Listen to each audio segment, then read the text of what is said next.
If you want to be my lover, first you have to be my friend. What's up, everyone? Welcome to another episode of the Strength Classroom. From the heathens, got will, got fight, got pride, got reason. If they wanna go eat, then you know I'm gonna feed them. If you're coming for me, hope you're ready for a demon. I got eyes in the back of my head, I'm seeing. Today is going to be a very polarizing topic because people are going to argue, no, I like this better, I like that better. I'm just here to tell you one can be used for one thing, one can be used for other thing. We don't have to fight, ladies and gentlemen. Percentage-based training versus RPE, rate of perceived exertion. That is the two things I am comparing. I'm not saying one is right and one is wrong. I'm just saying I, myself, like to apply percentage-based training and RPE training for two totally different types of exercises.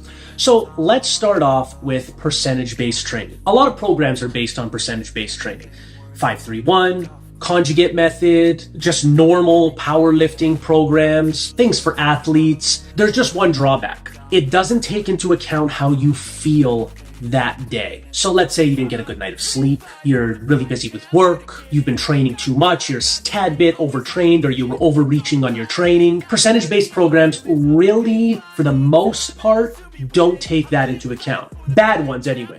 Good ones do. That's the only drawback I see with percentage-based training. So percentage-based training, you're basically going to go like this. Let's say I have to do a front squat and I got to go with 78% of my 1 rep max. You're going to take your true 1 rep max, multiply it by 0.78, and whatever number is on the calculator, that's what you're going to be front squatting that day. A big mistake with percentage-based training, though, is a lot of people don't do their true 1 rep max. They do what they think their 1 rep max is, or what their 1 rep max is once upon a time, what it was. Or they use a 1 rep max calculator where they see, oh, I could do this for 10 reps, so that must be my 1 rep max. No. When you are doing percentage-based training, you have to be pretty goddamn close to your actual 1 rep max, or you're defeating the purpose of using percentages. Now, RPE-based training, rate of perceived exertion, is where you decide after the set how difficult that was for you. How many more reps did you have in the tank? This is a good method to use. The only drawback I see with this is some people are not honest with themselves. They'll say they're doing like an RPE 9 and they really have like 5 more reps left in the tank.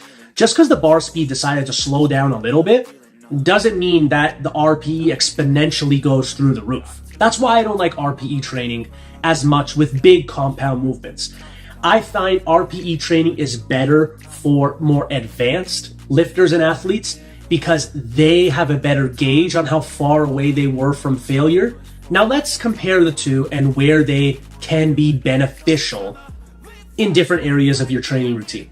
When it comes to big barbell compound lifts, I personally prefer percentage-based training. Why? Because these big barbell lifts that I'm doing, I most likely have a 1 rep max set for that exercise. So when I do Zercherov pins, I know the heaviest one I did in the last couple of months was 405. So I know to base my training off of 405 pounds. I don't have much experience with RPE because every time I've tried to use it for the big compound lifts, I just find half the time I'm rewatching the video going, how many reps did I have left?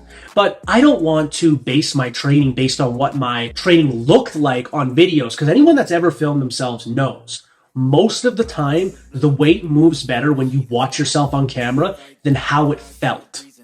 So sometimes you might be terminating a set far too early just because it feels hard. And that's what I find is the main con of RPE training. Let's flip it around and talk about where RPE can be good. Assistance work is very good to use RPE-based training, rate of perceived exertion. I don't even know if I said that, by the way. So how hard you deem the set to be. So if I'm doing a set of JM presses or tricep pushdowns or barbell rows, I don't have 1 rep maxes for any of that shit. So how am I going to set up some good percentage-based progression schemes for those exercises?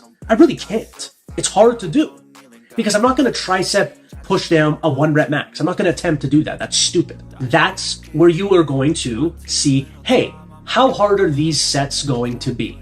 So a good way, if you don't want to be in either camp like completely, is I like my first 1 to 2 exercises, the big compound lifts, to be based off percentages of my 1 rep max. Afterwards, the smaller assistance movements that I might not have an established 1 rep max on, that's when I like to use rate of perceived exertion. So just think to yourself, an easy template or blueprint for yourself. Do I have a 1 rep max for this exercise? No, use rate of perceived exertion. Do I have a 1 rep max for this exercise? Yes, use percentage-based training. It's very simple. We don't have to fight. We don't have to argue. We can all get bigger, stronger, better using the same or different methods. Have a great day, ladies and gentlemen.